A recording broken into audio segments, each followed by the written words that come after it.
বরিশাল থেকে ঢাকায় আসলাম, আইসা পিঠা বানাইলাম ছেলেরে নিয়ে একা একা। তারপর রাত্রেবেলা রান্না করলাম। দুপুরে গ্যাস ছিল না, কই জাল লেগে চুরি করি, সেই করে বলে চোর।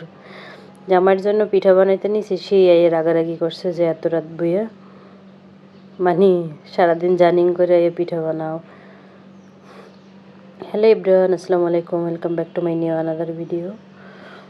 তো এখানে আমি দুই টাইপের পিঠা বানাবো। এই পিঠাটারে বরিশালের দেশে চুই পিঠা বলে, ঢাকায় এসে শুনি সেমাই পিঠা।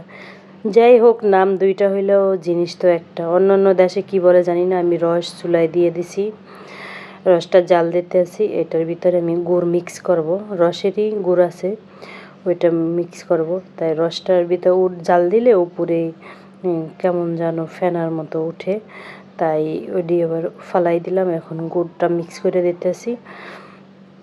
এদিকে এই রসটা তৈরি হইতে থাকবে, ওদিকে আমি নারিকেল ভাঙে নেবো আর পিঠাগুলো বইটা নিব।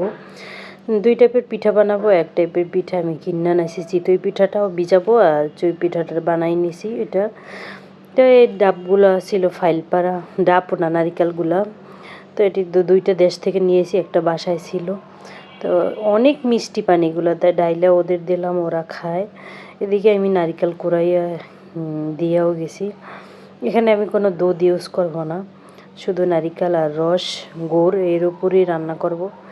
তো আমার এটা তৈরি হয়ে গেছে। দুই টাইপের পিঠা বানাবো, আগেই তো বলছি, তাই দুই পাতিলে ভাগ করে নিলাম। নিয়ে ওই পিঠাগুলো তো কষ্ট ছাড়া, এগুলো বাইরে থেকে কিনে আনছি। এখন শুধু রসের ভিতর ভিজাই দিব।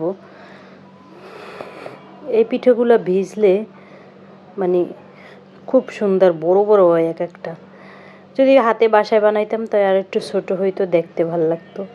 তো এগুলাও বানানো শেষ। জুনাইতি একটু বেশি বানাইছে, আমি বেশি একটা বানাইতে পারি নাই, আমার হাত ব্যথা হয়ে গেছে। ও যে এরকম পারবে, ফার্স্ট ধরবে আর হইবে, আমি বুঝতে পারিনি। আমরা তো ছোটো সময় বানাইতেই পারতাম না, এখন তাও একটু ঠেইকে বানাই আর করি। বাড়িও বানাইছে খালাম্মায় নানু, কিন্তু আমি বানাই নাই। আমার বলছিল, আমি কইছি আমি পারি না। এমন নিজের কাজ করাবো কেড়ে দিয়ে, নিজের তো করতেই হইবে। তো এখানে আমি মাছ দুপুরে রান্না করি নাই, মাছ নামাই রেখে দিছিলাম। গ্যাস ছিল না আর ইলেকট্রিক চুলাটায় সমস্যা করে, তাই রাত্রেবেলা রান্না করলাম পিঠা বানানো শেষ করে।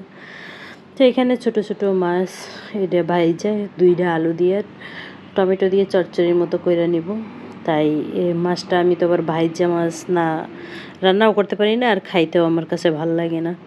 তো আমি ওই জন্য মাছটা ভাইজা নিছি, একটা হয়ে গেছে, ফিররা আবার আর একটা দিয়ে দিব। আসলে রান্না যার যার মনের থেকে, যার যার মতো। আমি কাউরে রান্না শিখাই না, আমার জাস্ট ভাল লাগে রান্না করি, ওইটাই শেয়ার করি আমি কিভাবে রান্না করি। তো এখানে আমি এই মাছটাও ভাজা, তারপর মশলাটা কষাইয়া দুইটা আলু দিয়া তারপর এটা রান্না করে নিব। তা আলু ছিল না বাসায়, জুনাইতেরাতে আলু আনাইছি, তারপর কাইটা নিছি, কাইটা রান্না করে নিছি। তো এই তো আলুটা কষাবো, চুলাটা মাইখে যায়, আমি তাড়াহুড়ো কাজ করতে পারি না, তাইলে একদম ছিটটা বিটটা পড়ে। তারপর একটু মুসান দিয়ে নিলাম। তো আমার এটা কষানো শেষ, একটু ঝোল দিয়ে এখন মাছগুলো দিয়ে দিব। বলক আসলে আমি ধনিয়া পাতা দিয়ে রান্না করে উঠাবো। আর কয়টা ছোট ছোট পুঁটি মাছ নিছি, মায়ে বাড়ি থেকে কলাই শাক নিয়ে আসছি, ওইটার ভিতর কলা পাতা দিয়ে ঢাইকা দিয়েছে, তাই ওই কলা পাতাও আছে, পুঁটি মাছও আছে, কলা পাতায় পোড়া পোড়া করি। তাই মাছ আর টমেটো, হলুদ মরিচের গুঁড়া, তারপর আদা রসুন না তো পেঁয়াজ রসুন বাটা। আর খালি মনে পড়ে আদা রসুন, বেশি চিকেন রান্না করার পরে তো তাই। তো এই মাইখা সব কিছু তারপর কলা পাতা দিয়ে করে আমি তা বেশি বসাই দিছি, এভাবে দিয়ে ঢাকা দিয়ে